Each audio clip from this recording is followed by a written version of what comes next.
Pues nadie te ama como yo, pues nadie te ama como yo. Mira la cruz, esa es mi más grande prueba.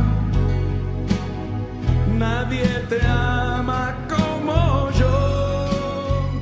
Bienvenidos a Creciendo Juntos en Nuestra Fe Católica, el programa que le ayudará a conocer la riqueza de su fe y a profundizar en su relación personal con Jesucristo en su iglesia. Y ahora con ustedes, el Padre Julián Cardona. Nadie te ama como yo. Feliz mañana para todos ustedes, les deseamos de parte del Señor en el inicio de esta Semana Mayor, de la semana más importante de nuestra vida de fe, que es la Semana Santa, y que la iniciamos poniéndonos en las manos de nuestro Dios amoroso, de nuestro Dios que nos ha dado lo más valioso de sí, a su Hijo Jesús, por nosotros, por nuestra salvación. No podíamos nosotros escapar de esa esclavitud en la que el demonio nos había puesto, a la que el demonio nos había sometido luego del pecado de nuestros primeros padres, sin la intervención maravillosa y amorosa de Dios. Y es por eso que en Génesis capítulo 3, versículo 15, una vez que ya el demonio ha logrado dañar la mente, la voluntad de nuestros primeros padres, y los ha llevado por la libertad a cometer el pecado en contra de la ley de Dios y en contra de ellos mismos como hijos de Dios. Dios no se queda con las manos cruzadas, sino que nos promete la salvación que va a venir a través de la descendencia de una mujer que se va a convertir entonces en signo de la acción salvadora de Dios y que se va a convertir también en canal a través del cual Dios mismo va a enviar la salvación al mundo. Esa mujer, sabemos, 2000 años después de Cristo, es la Virgen María.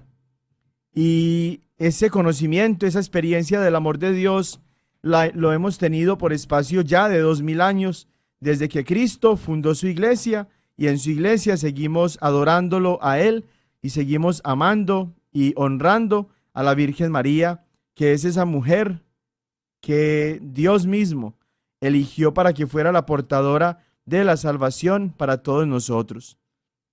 Y por supuesto sabemos que la descendencia de esa mujer es Cristo Jesús, nuestro Señor, verdadero Dios y verdadero hombre, que con su muerte en la cruz, con su sangre, pero también con su resurrección, nos salvó, nos redimió, nos rescató del pecado y de la muerte y abrió para nosotros las puertas de la vida eterna. A ese Dios trino y uno, Padre, Hijo y Espíritu Santo, nos encomendamos en esta mañana. Te damos gracias, Señor, porque en el inicio de esta Semana Santa volvemos a meditar en torno a los acontecimientos centrales de nuestra fe. Sabemos muy bien, Señor, cómo has querido desde el inicio mismo de la humanidad, cuando nos creaste a tu imagen y semejanza, que nosotros compartamos contigo la eternidad. Pero sabemos también muy bien cómo desde el mismo momento en el que nuestros primeros padres se alejaron de ti, dinámica esta que ha seguido manteniéndose en la historia humana, en cada ser humano, en cada persona, en cada individuo al que sigues creando a tu imagen y semejanza, y quienes lamentablemente seguimos dándote la espalda y seguimos alejándonos de ti. Nos has ofrecido entonces en tu Hijo la salvación y nos has dado la posibilidad de ser de nuevo reconciliados contigo a través de la persona de tu Hijo Jesús, a quien entregaste por nosotros, que en todo se hizo semejante a nosotros, menos en el pecado, a quien tú enviaste para que fuera nuestro Salvador, quien al encarnarse del seno de la Virgen María, al enseñarnos acerca de la relación íntima, maravillosa incomparable que existe entre el Padre, el Hijo y el Espíritu Santo en el cielo por toda la eternidad. Y al abrirnos a nosotros también, inclusive, la entrada a esa vida divina a través de la eternidad que vivimos ya plenamente contigo después de nuestra muerte, nos sigues manifestando el amor tan grande que tienes por nosotros. Queremos entregarte, Señor, entonces, esta meditación que vamos a tener en torno a tu santa palabra, esta palabra que le has dejado a la iglesia, que es el cuerpo de tu Hijo Jesús, que es la esposa de tu Hijo Jesús, y que es quien continúa en el mundo la misión salvadora de tu Hijo. Y para eso le has dado los medios de salvación a esta tu única iglesia, para que las personas de todos los lugares y tiempos y culturas te conozcan, te amen y te sirvan a ti, eterno Dios, vivo y verdadero. Amén. En este domingo de Ramos, como se le conoce tradicionalmente, al domingo que abre esta celebración nuestra de la Semana Santa, vamos a centrarnos en el Evangelio según San Lucas, en el capítulo 19, versículos del 28 al 40. En aquel tiempo, Jesús, acompañado de sus discípulos, iba camino de Jerusalén, y al acercarse a Betfagé y a Betania, junto al monte llamado de los Olivos, envió a 2 de sus discípulos diciéndoles: vayan al caserío que está frente a ustedes. Al entrar, encontrarán atado un burrito que nadie ha montado todavía. Desátenlo y tráiganlo aquí. Si alguien les pregunta por qué lo desatan, díganle: el Señor lo necesita. Fueron y encontraron todo como el Señor les había dicho.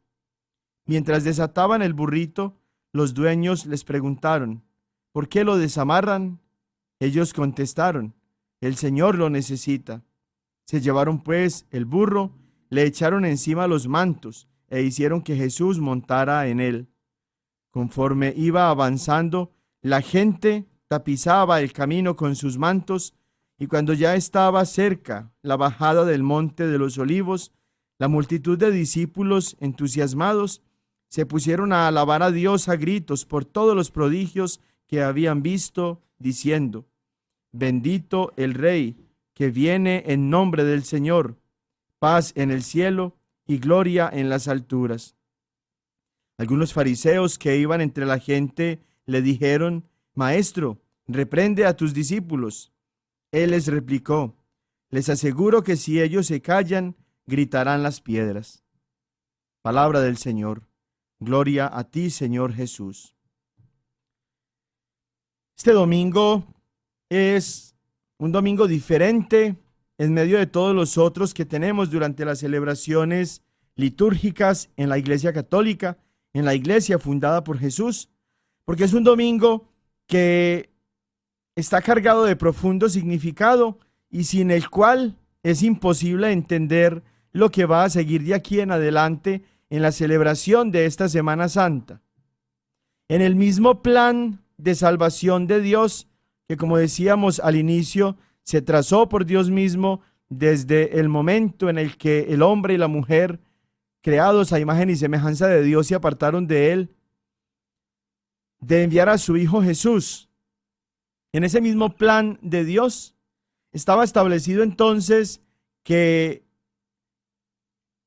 el Hijo de Dios, la segunda persona de la Santísima Trinidad, la palabra que estaba junto a Dios y que es Dios, como nos dice Juan capítulo 1, versículo 1, y que como nos lo dice después en el versículo 14 de ese mismo evangelio, se hizo carne y habitó entre nosotros.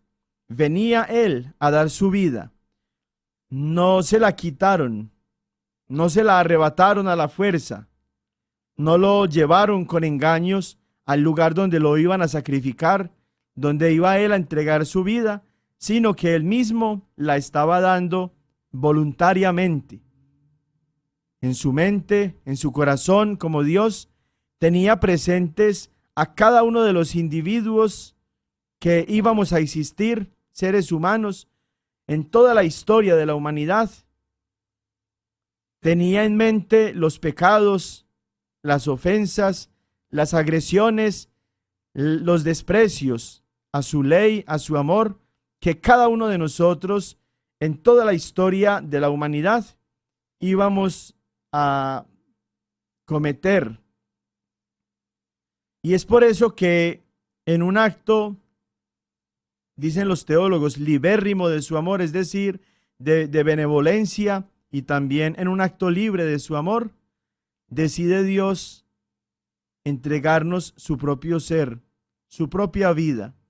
Y es por eso que Jesús se pone en camino hacia Jerusalén, él mismo, con sus discípulos, con sus apóstoles, con la multitud que lo sigue, con aquellos que han evidenciado sus milagros, sus enseñanzas, la autoridad con la que enseña, para que allí en Jerusalén sea Jesús sacrificado, torturado, asesinado, sepultado, y que allí mismo en Jerusalén resucite y cumpla entonces así la voluntad amorosa del Padre de los cielos.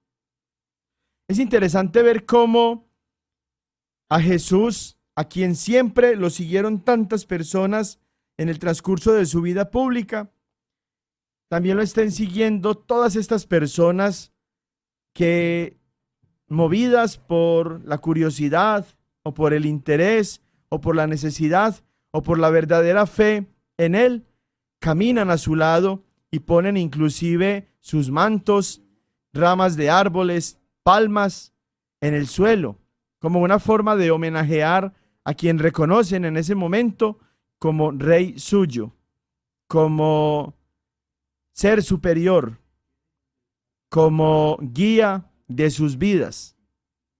Pero es interesante cómo más adelante esas mismas personas están después movidas por los sumos sacerdotes judíos, por los fariseos, por los escribas, por toda esta raza de víboras, como decía Jesús, instigando a todo este pueblo. Están todos ellos después causándole lo que ya Jesús sabía que iba a suceder y que era necesario, porque solo con su muerte, solo con su sangre, podíamos nosotros ser liberados de nuestros pecados.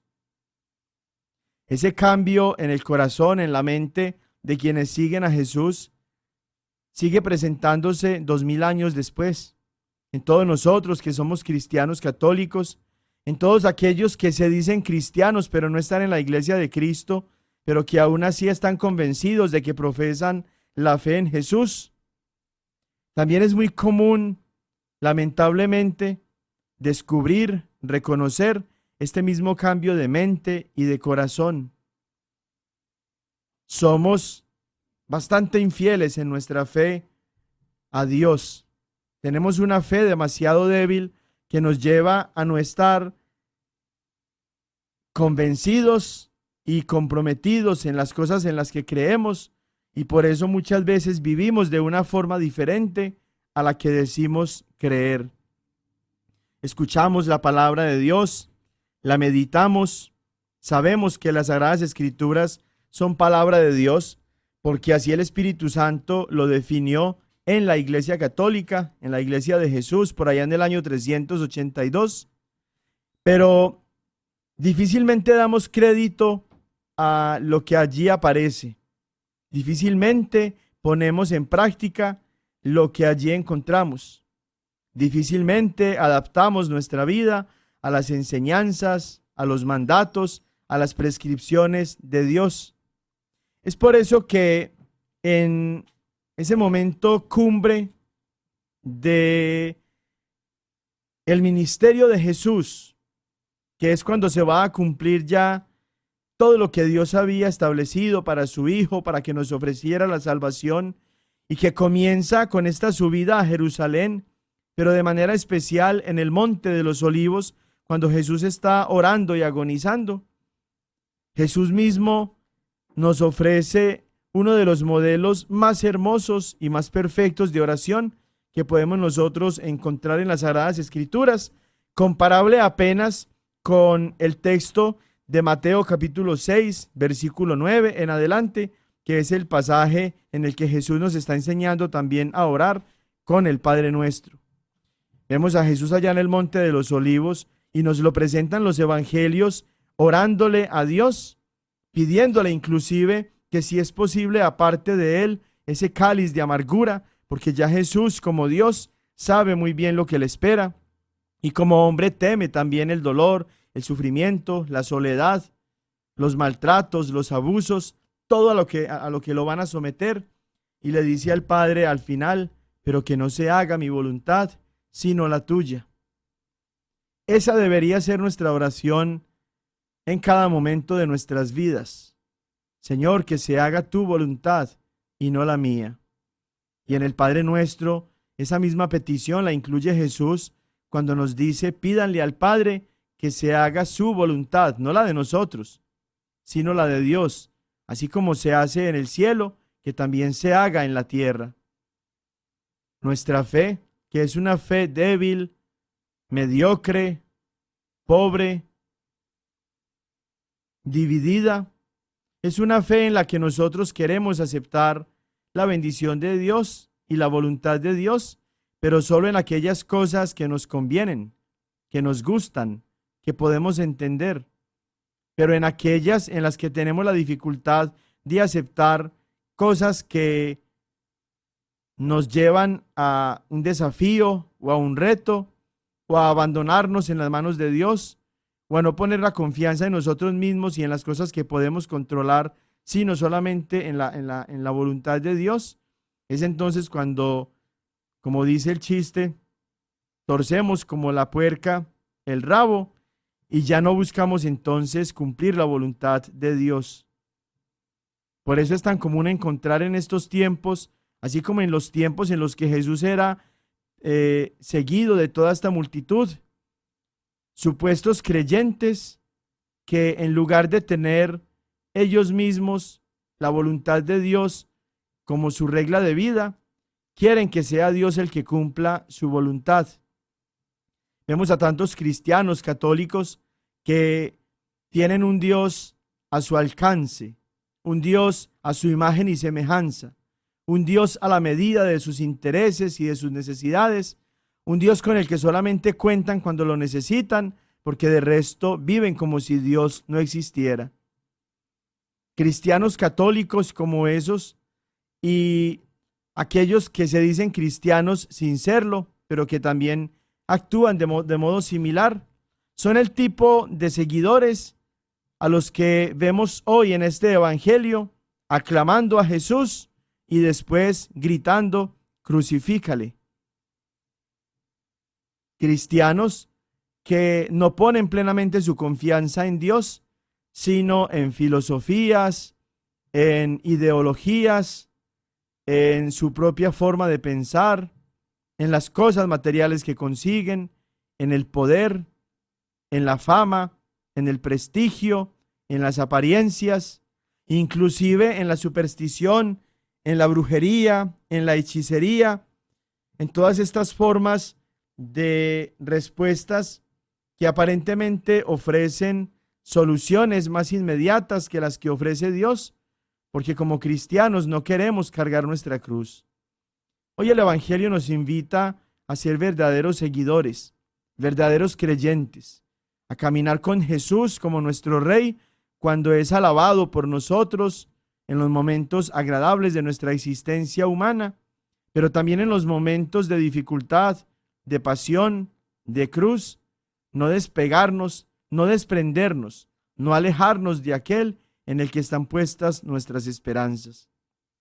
Que ese Dios que misericordiosamente ofreció su vida por nosotros y que sigue ofreciendo su cuerpo y su sangre, su alma y su divinidad en la Santa Eucaristía por nuestra salvación, nos mueva nuestros corazones al verdadero discipulado, a ser capaces de desprendernos de nuestros intereses mezquinos y mediocres y a poner nuestra seguridad solo en Dios, a construirnos un reino no en esta vida, no en las cosas materiales que conseguimos, sino un reino en la eternidad, donde ya un día el Señor prometió que nos va a tener porque por esa razón es que mandó a su Hijo para salvarnos y para ofrecernos a todos nosotros una eternidad de felicidad a su lado. Amén. Entre alegrías y muchas penas hay una sangre que corre fuerte por mis venas, y enamorado en pan y vino, y él he jurado mi destino, porque yo católico soy de sacramentos, de vela en mano y procesión, del evangelio, la iglesia viva y tradición. Católico soy de los que viven una eterna Eucaristía, de los que viven bajo el amparo de María. Grito con orgullo que yo soy tu hermano en las buenas y en las malas. Latinoamericano.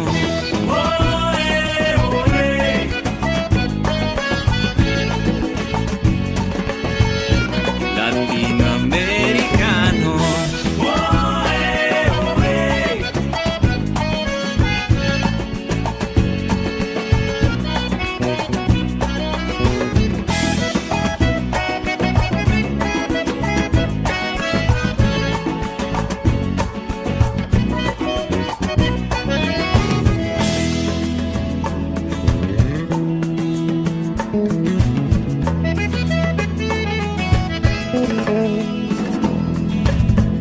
La vida misma de nuestros pueblos, ese tesoro que me dejaron los abuelos, será la herencia de mis hijos, mientras en mí resuene el grito, porque yo católico soy de sacramentos, de vela en mano y procesión, del evangelio, la iglesia viva y tradición. Católico soy de los que viven una eterna Eucaristía, de los que viven bajo el amparo de María. Grito con orgullo que yo soy tu hermano en las buenas y en las malas. Católico soy de Santa Rosa, de Teresa y de Juan Pablo, los de Don Bosco, los de Juan Diego y el Rosario. Grito con orgullo que yo soy tu hermano en las buenas y en las malas. Latinoamericano.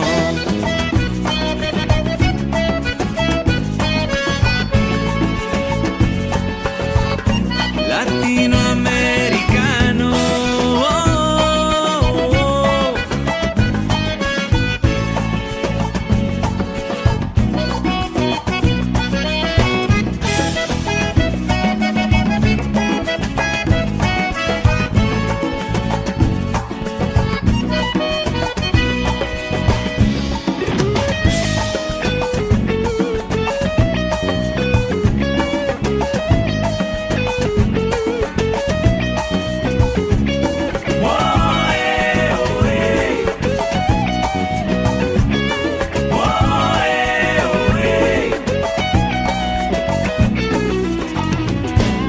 Católico soy de los que viven una eterna Eucaristía, de los que viven bajo el amparo de María. Grito con orgullo que yo soy tu hermano en las buenas y en las malas. Católico soy de Santa Rosa, de Teresa y de Juan Pablo, los de Don Bosco, los de Juan Diego y el Rosario. Grito con orgullo que yo soy tu hermano en las buenas y en las malas. Un saludo a Latinoamérica entera, El Salvador y Costa Rica, cantan con los mexicanos, también en Chile, Guatemala y Brasil, cantan con los peruanos, en Ecuador, en Paraguay y en Uruguay, los boricua y los haitianos, Nicaragua, Argentina y Honduras, Cuba y los dominicanos, en Bolivia, Venezuela y Panamá, cantan con Colombia. Católico yo soy latinoamericano.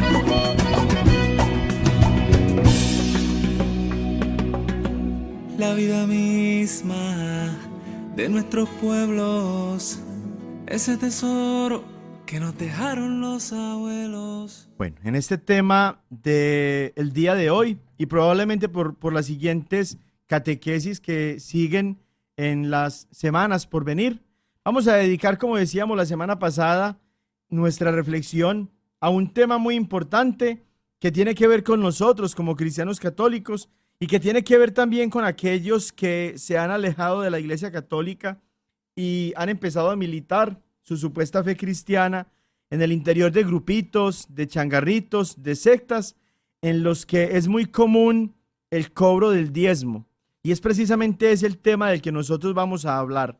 ¿Qué es el diezmo? Vamos a revisar desde las Sagradas Escrituras mismas todos los textos que se refieren, a esta parte a la que los pastores protestantes, casi en su totalidad, le ponen muchísimo su interés. Y vamos a ver la diferencia al final entre el pensamiento de nosotros como cristianos católicos en relación con el diezmo y el pensamiento de casi todos los pastores protestantes y fundadores de sus propias iglesias en relación también con este tema. Porque por más que se encuentra esa enseñanza en las Sagradas Escrituras, a lo largo de la tradición misma de la iglesia y a lo largo también de la, entre comillas, tradición protestante, el tema del diezmo se ha abordado de formas muy diferentes y ha sido ocasión para que muchas personas hayan decidido fundar sus propias iglesias o convertirse en pastores de sectas y de movimientos y de grupos que no son la iglesia de Jesús. Y es la razón también de el incremento considerable y difícil ya de calcular de grupos y de, entre comillas, iglesias y también entre comillas cristianas que día tras día aparecen, no solamente aquí en Estados Unidos, pero sobre todo aquí en Estados Unidos, y que después van a los países de Latinoamérica para ofrecer un evangelio diferente al que ya se ha predicado por espacio de 2000 años, movidos no con intenciones espirituales y pastorales, sino económicas, financieras, materiales. Tema este que ha servido para una controversia muy necesaria y muy importante también en el diálogo interreligioso, porque fácilmente se puede abusar y se puede caer en el pecado tan grande de el convertir la piedad en un negocio, como ya nos lo decía San Pablo en uno de los textos que leíamos la semana pasada en relación con la apostasía, con el rebelarse en contra de la fe. Vamos entonces a dedicar las catequesis que sean necesarias para meditar a profundidad en este tema y que al fin entonces ustedes, hermanos y hermanas que nos escuchan, sean los que tomen la decisión, porque las cosas con Dios no son de obligación. Dios respeta nuestra libertad. Es por eso que en esa parábola tan hermosa del hijo pródigo que leíamos hace 2 domingos atrás, cuando el hijo decide irse de la casa, el papá no lo obliga a quedarse allí.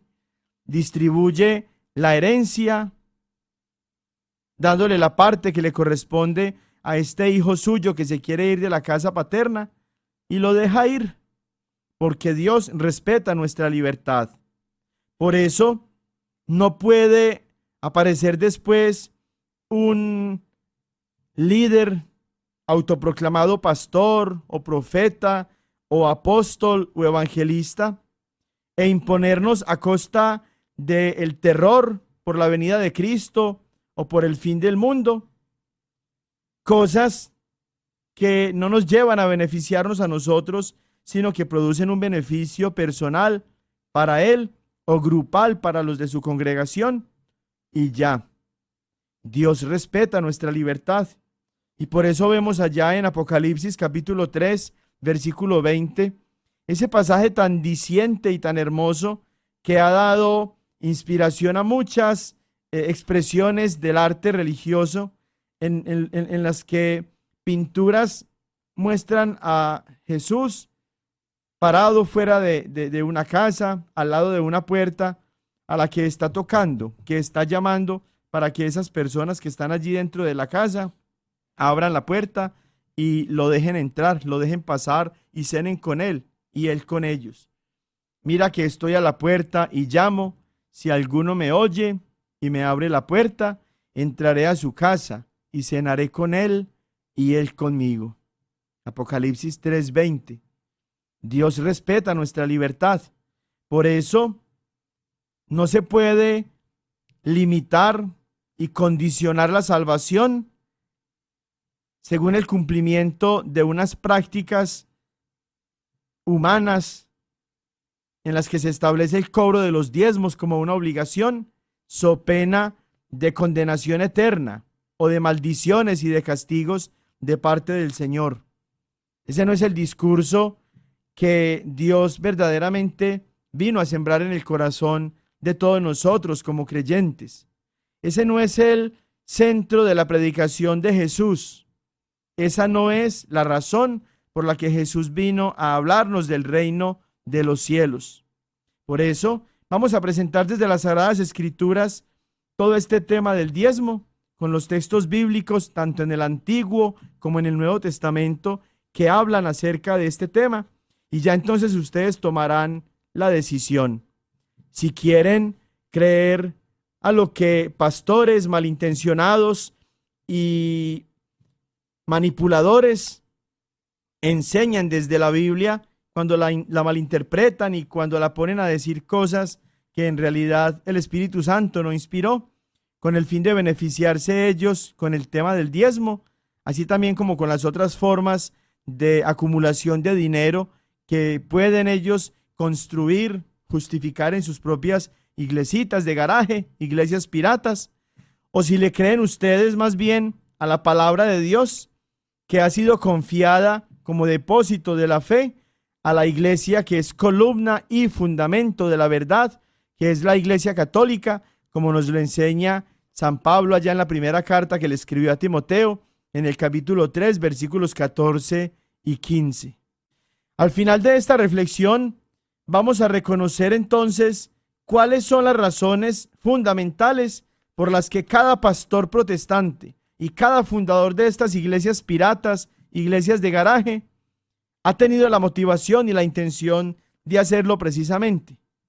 Y vamos a reconocer bíblicamente cuál es la causa de ese fenómeno que inició cuando por allá en 1517 se apartó un sacerdote católico que se llamaba Martín Lutero y que después de él fue arrastrando tras de sí a muchos otros que estaban débiles en su fe y a los que fácilmente confundió, y que en el momento actual se puede decir que es prácticamente imposible de calcular, de contar, de enumerar valga la redundancia, el número, la cantidad de sectas protestantes, de congregaciones, entre comillas, cristianas, que en torno a una sola Biblia se han construido, se han abierto, y en las que se ofrece un mensaje siempre totalmente diferente, por más que digan tener ellos el Espíritu Santo y por más que digan enseñar la verdad de Dios. Entonces, al final de estas catequesis, ustedes van a tomar la decisión. Voy a poner delante de ustedes con la palabra de Dios, como sacerdote de Dios, vamos a poner ante ustedes vida y muerte, verdad y engaño, razón o argumentos artificiosos, para que ustedes sean los que tomen la decisión. Y como nos dice el Señor mismo allá en Apocalipsis 3:20, quieran ustedes abrir la puerta al Señor con la doctrina verdadera que se ha predicado en la iglesia de Jesús por espacio ya de 2000 años, o le abren la puerta más bien al protestante de turno, al pastor mañoso y manipulador, que con deseos de avaricia y de codicia llega a su casa para que ustedes le aporten a su dinero en la cuenta o en su bolsa y que se enriquezca entonces este pastor. Y vamos a hacer la reflexión en torno a este tema del diezmo. En una primera parte, revisando el Antiguo Testamento, tal y como lo harían los hermanos protestantes, los pastores protestantes, para justificar el cobro del diezmo, tal y como ellos lo hacen. Por eso los pasajes que voy a leer de la Biblia en esta primera parte, cuando revisemos el Antiguo Testamento y después el Nuevo Testamento en relación con el diezmo, los voy a tomar de la Biblia Reina Valera, que es la Biblia comúnmente utilizada por todos estos hermanitos pastores protestantes, que la convierten entonces en su instrumento para su enriquecimiento personal. Voy a revisar junto con ustedes y ojalá que ustedes tengan en su mano la Biblia para que me acompañen en este viaje a través de todo el Antiguo Testamento y después del Nuevo Testamento también, para que vayamos viendo los pasajes bíblicos en los cuales se habla del diezmo y que vayamos viendo cómo en la mentalidad de los pastores protestantes se va acomodando ese pasaje del pueblo de Israel en el Antiguo Testamento y del que se habla después en el Nuevo Testamento para beneficio de ellos cuando cobran el diezmo. Vamos a comenzar entonces definiendo qué es el diezmo, porque lógicamente tenemos que saber de qué se trata este tema para poder nosotros tener claridad al respecto. La palabra diezmo nace de una palabra hebrea que es maaser o maasra, que significa décima parte. En griego, la palabra que designa esta décima parte es apodekato. Y tanto el hebreo como el griego, estos dos términos, en hebreo y en griego, significan lo mismo, el pago o la dádiva de una décima parte o porción.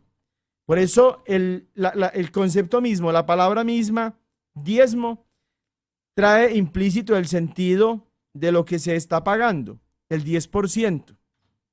En latín, diezmo se traduce como decimus y tiene el mismo significado, la décima parte de algo.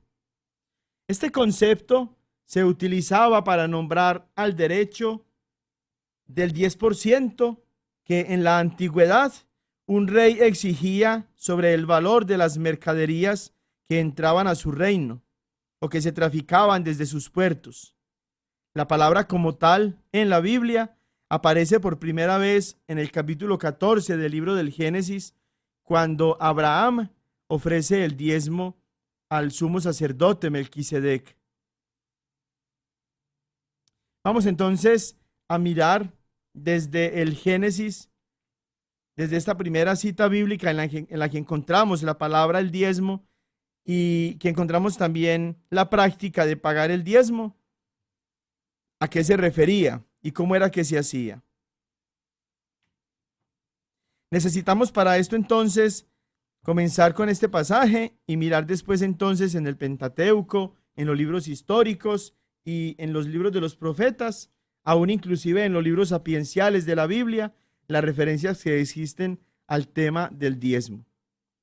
Les recuerdo que estas citas bíblicas las he tomado de la Biblia Reina Valera, por eso va a aparecer allí el nombre de Jehová en algunas de estas citas en las que llaman a Dios en las Biblias protestantes Jehová. Y pues acuérdense que ya nosotros habíamos estudiado un poco el tema del nombre de Dios y sabemos que Jehová es un nombre incorrecto de Dios, ¿cierto? Y la mejor expresión, el mejor repaso que podemos hacer en este momento es cuando nosotros escuchamos o utilizamos la palabra aleluya, de la cual sabemos que significa alabado sea Yahvé, que no corresponde entonces a lo que los hermanos protestantes utilizan cuando se refieren a Dios como Jehová. Aleluya, Yahvé, alabado sea Yahvé. no es aleluya Jehová, porque no se dice aleluya, se dice aleluya. Pero ustedes van a escuchar que la palabra que vamos a mencionar cuando nos referimos al nombre de Dios va a ser Jehová. Les aclaro una vez más, porque la Biblia de la que me baso para tomar estas enseñanzas de los protestantes en torno al tema del diezmo es la Biblia de ellos, de los pastores protestantes, la Reina Valera. Génesis capítulo 14, versículos del 17 al 20.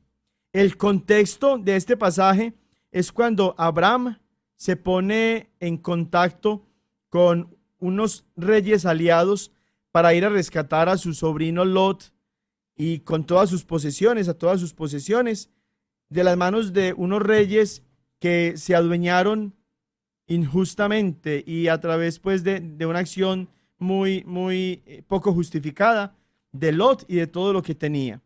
Y entonces nos dice el capítulo 14, de los versículos 17 al 20 lo siguiente. Cuando volvía de la derrota de Kedorlaomer y de los reyes que con él estaban, salió el rey de Sodoma a recibirlo al valle de Sabe, que es el valle del rey. Aquí están hablando de Abraham, ¿sí? Y luego nos dicen a continuación, entonces Melquisedec, rey de Salem y sacerdote del Dios Altísimo, sacó pan y vino y le bendijo diciendo, bendito sea Abraham del Dios Altísimo, creador de los cielos y de la tierra, y bendito sea el Dios Altísimo que entregó tus enemigos en tu mano, y le dio a Abraham los diezmos de todo. Vamos a leer ese pasajito de lo que sucede allí con Abraham y con Melquisedec, para que tengamos mayor claridad. Entonces Melquisedec, que lo define la Biblia como rey de Salem y sacerdote del Dios Altísimo, sacó pan y vino. Este encuentro de Abraham con Melquisedec es anterior a la ley del Sinaí. Es anterior también entonces al sacerdocio de Aarón y de los varones de la tribu de Leví, que en el pueblo judío ejercieron el sacerdocio ministerial para beneficio del pueblo de Dios, del pueblo de Israel. Este sacerdote de Dios Altísimo, Melquisedec, no ofrece entonces un animal, como más adelante sí lo van a ofrecer los sacerdotes ministeriales de la tribu de Leví, que siguen el sacerdocio aarónico. Lo que ofrece Melquisedec es pan y vino. Ojo a eso, porque es muy importante. Más adelante, el Nuevo Testamento nos va a mostrar una conexión muy especial con ese pan y con ese vino que ofrece ese sacerdote Melquisedec. Y nos va a ofrecer también el Nuevo Testamento una referencia en la carta a los Hebreos a quién es el que estaba prefigurado o anunciado en ese sacerdote del Dios Altísimo, que es también rey de Salem, rey de paz, allá en el libro del Génesis. Y Melquisedec bendijo a Abraham diciendo, bendito sea Abraham del Dios Altísimo, creador de los cielos y de la tierra, y bendito sea el Dios Altísimo que entregó tus enemigos en tu mano. Y es por esta victoria que logra Abraham con sus aliados en contra de estos reyes que habían tomado injustificadamente a Lot como prisionero y a todas sus posesiones. Y es también por razón de esta bendición que le ofrece Melquisedec, que Abraham ofrece los diezmos de todo. Aquí entonces los hermanitos protestantes, los pastores, empiezan ya a encontrar material de donde tomar para justificar que a sus fieles en sus congregaciones, en sus iglesitas, cobran entonces ellos también el diezmo. La Biblia no habla mucho más acerca de Melquisedec. Solamente hay una referencia en el Salmo 110 que vamos a leer ahorita de Melquisedec como sacerdote eterno. Y la carta a los Hebreos nos va a presentar entonces mayormente referencias acerca de este sacerdote del Dios Altísimo, rey de Salem, rey de paz, que es Melquisedec. Pero para los hermanos protestantes, para los pastores protestantes, la poquita información que nos ofrece la Biblia es suficiente ya para que ellos la acomoden a su beneficio, según sus propias intenciones, conectándolo con el ministerio sacerdotal de Cristo, con el que más adelante ellos mismos inclusive se van a identificar. Melquisedec tiene dos funciones aquí ofrecidas en este corto pasaje de Génesis 14, 17 al 20. Aparece como rey y aparece también como sacerdote. Esas dos funciones sacerdotales, esas dos funciones de Melquisedec como sacerdote y como rey van a ser después en el pueblo de Israel asignadas a dos tribus en especial: la tribu de Judá, que quedará con el cetro, y la tribu de Leví, que quedará con el sacerdocio. La Biblia presenta entonces dos modelos sacerdotales, es decir, hay dos formas diferentes de ser sacerdotes según las Sagradas Escrituras y según lo que nos ofrece esta referencia de Melquisedec como sacerdote del Dios Altísimo. Y ojo que estas dos referencias de sacerdocio van a ser después confundidas y malinterpretadas por los pastores protestantes cuando afirmen ellos ser también sacerdotes del Dios Altísimo porque tienen un sacerdocio real.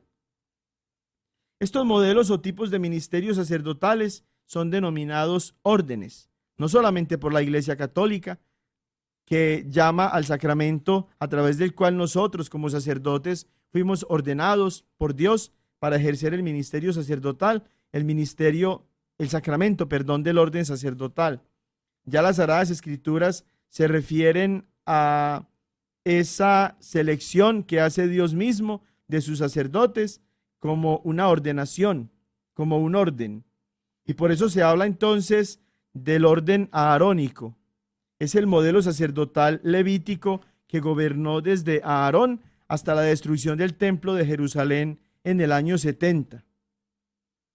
Y el orden de Melquisedec, que al contrario del orden aarónico o del orden levítico, presupone la acumulación de las funciones reales y sacerdotales en la misma persona. Esta enseñanza que acabo de mencionar es una enseñanza protestante, no es una enseñanza católica. Porque para justificar los hermanos pastores protestantes el cobro de los diezmos, se identifican ellos mismos entonces como descendencia, podríamos decir, de Melquisedec, en el que según ellos se articulan o se encierran o se conjugan los dos tipos de orden sacerdotal, el orden real y el orden ministerial. Es por eso que necesitamos tener claro la enseñanza católica y cómo se diferencia esta mejor de la enseñanza protestante. Los hermanos protestantes que fundan sus propias iglesias o que son pastores en esas iglesias de garaje, en esas iglesias piratas, se ven a sí mismos entonces como prefigurados por esta figura misteriosa de Melquisedec, que claramente aparece en el libro del Génesis como sacerdote.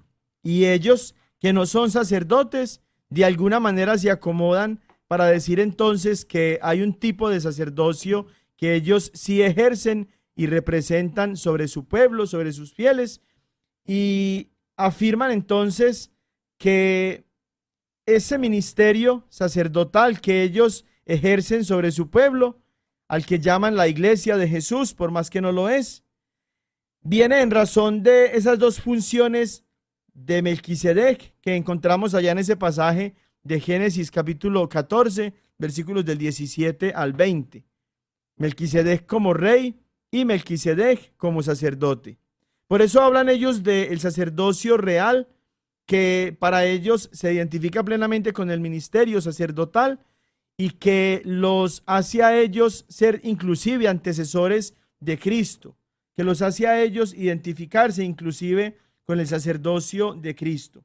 Porque cuando encontramos en el Salmo 110, versículo 4, la referencia a Jesús como sumo y eterno sacerdote según el orden de Melquisedec.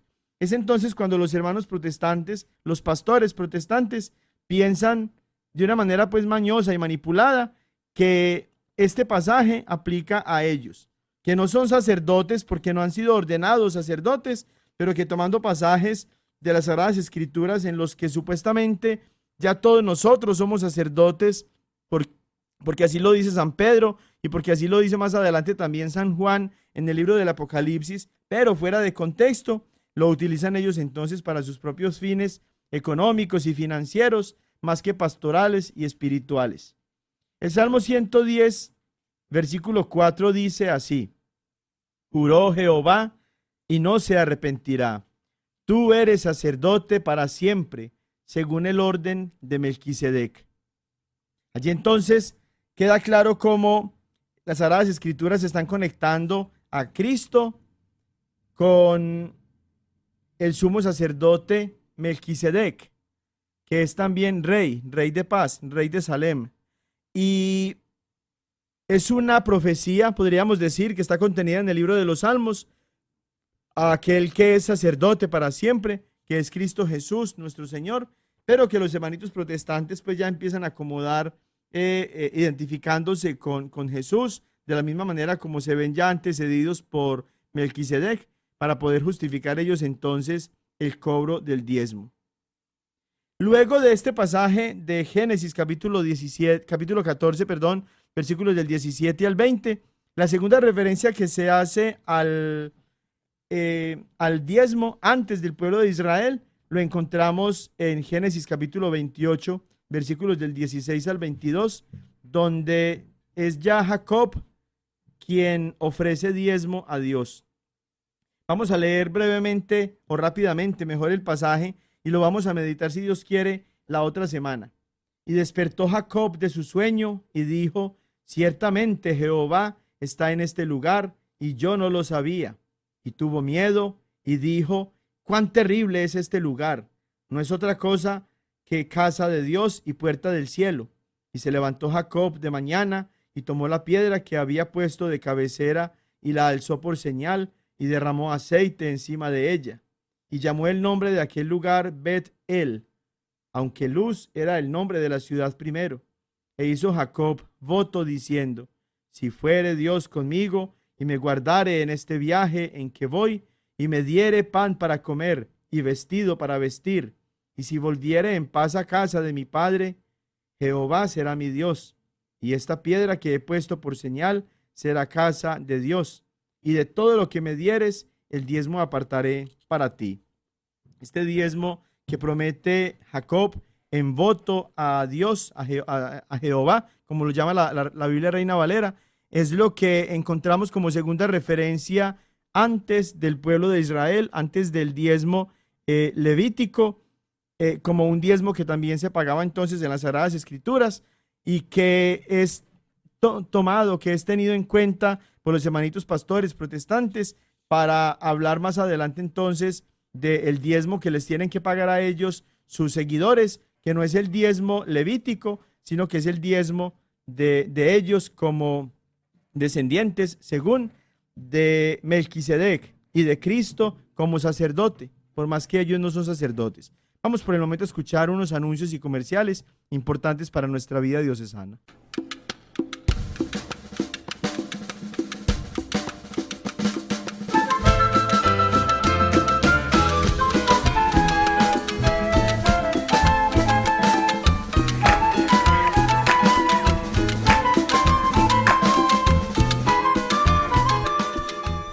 Hay 10 parroquias cerca de sus casas en las cuales los hispanos ya hacemos presencia, y tanto nuestros sacerdotes como los líderes laicos han desarrollado programas en los que ustedes pueden participar en español. Estas iglesias tienen misa en español durante estos horarios: todos los sábados a las 7 de la noche en Lenoir City, en la parroquia Santo Tomás Apóstol; en Knoxville, en la parroquia Todos los Santos All Saints; y en Alcoa, en la parroquia Nuestra Señora de Fátima.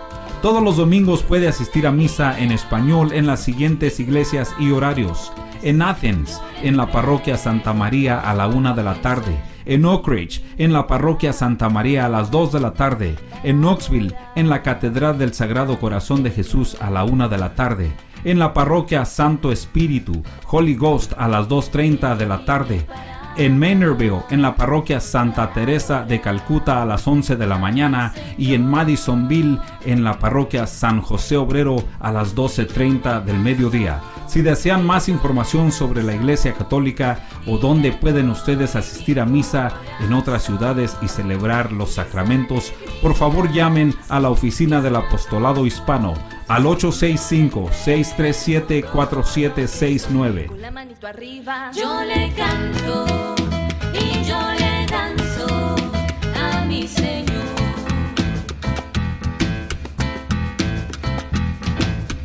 Moviendo el piecito, yo le canto y yo le danzo a mi Señor. Facebook page.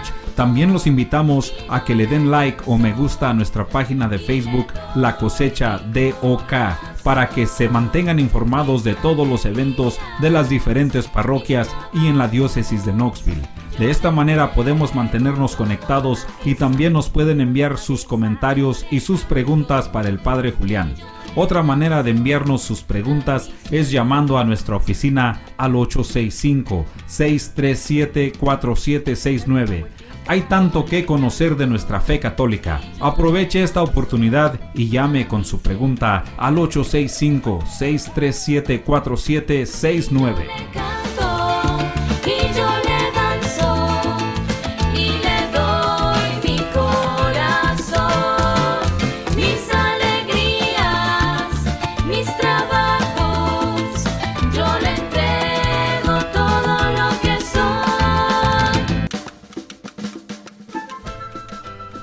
La Iglesia de Santo Tomás Apóstol de Lenoir City los invita a formar parte de su gran familia hispana. Ustedes están invitados a participar en el grupo de oración todos los jueves de 7 a 9 de la noche en el Centro de Vida Parroquial. La iglesia también ofrece clases de inglés y clases de español. Los invitamos al grupo de jóvenes y a los grupos de estudio de la Biblia. Para más detalles necesitan llamar a la oficina parroquial de lunes a viernes de 9 de la mañana a 4 de la tarde al 865-986-9885. 865-986-9885. También les anunciamos el horario del Sacramento de la Confesión, todos los martes a las 6 de la tarde en la iglesia. Los sacerdotes que hablan inglés y español los animan a que acudan a este sacramento regularmente. Y recuerden que todos son bienvenidos a la iglesia de Santo Tomás Apóstol de Lenoir City. Anuncios de próximos eventos, por favor, ver La Cosecha. Así entonces vamos a hacer una pausa en este tema tan importante en el que es la Sagrada Escritura la que se va a convertir en nuestra guía y que vamos a ir, como decíamos en esta primera parte, meditando en torno a cada uno de estos pasajes, primero con una mentalidad más protestante para que vean ustedes cuáles son las ideas y los argumentos que utilizan estos hermanitos nuestros, los pastores protestantes, para ganarse la voluntad del pueblo, de los que lo siguen, y para así entonces poderse beneficiar con este tema del diezmo. Pero vamos a dar al final la respuesta no solamente de la iglesia, sino la respuesta del mismo Jesús frente a este tema del diezmo. Por lo pronto los invito a que sigan disfrutando esta Semana Santa como la mejor experiencia de Dios para ustedes y que vivan en cada una de las celebraciones del Santo Triduo Pascual, en especial el jueves, el viernes y el sábado santo, que se termina con el Domingo de Gloria, la grandeza de este Dios que se ha dado todo para nosotros. Que la bendición de Dios Todopoderoso, Padre, Hijo y Espíritu Santo, descienda sobre ustedes y los acompañe siempre. Feliz celebración de la Semana Santa. Ven con nosotros al caminar, Santa María, ven. La diócesis de Knoxville y la parroquia de Santo Tomás Apóstol de Lenoir City les agradecemos por habernos acompañado en Creciendo Juntos en Nuestra Fe Católica. y los invitamos a que nos escuchen la próxima semana por esta misma estación y a la misma hora, para profundizar en lo que significa ser un católico conocedor de su fe. Hasta pronto y que Dios los bendiga.